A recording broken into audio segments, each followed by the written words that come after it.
Natagpuan ng ang labi ng dalawang lalaki hinihinalang biktima ng summary execution sa Taytay, Rizal. At may ulat on the spot si Athena Imperial. Athena? Alas 6:30 ng umaga kanina nang makita ni Zaldi Popos ang dalawang bangkay sa isang bakanting lote sa kahabaan ng Tapayan Road, Barangay San Juan, Taytay, Rizal. Ayon kay Mang Zaldi, akala raw niya ay natutulog sa talahiban ng dalawang lalaki. Ngunit ang kanyang lapitan at suriin na kumpirma niyang patay ang dalawa at may sugat ito at tama ng bala sa kanilang katawan. Alas 7:30 nang rumisponde ang mga miyembro ng pulisya. Dalawang motibo ang nakikitang dahilan ng pagpaslang. Maaring alitan sa gang o pagkakasangkot nila sa mga serye ng nakawan sa floodway Damayan sa Barangay Santa Ana, Rizal. Kinilala ng pulis ang isa na si Ruel Hermosa, 22 anyos, na di umano'y nasangkot na rin sa mga nakawan at nakulong na sa Taytay Municipal Jail habang wala pang mapagkakakilanlan sa isang bangkay na natagpuan.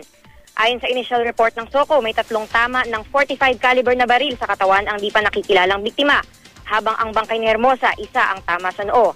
At yan ang latest mula rito sa Taytay. Balik sa iyo, June. Maraming salamat, Athena Imperial.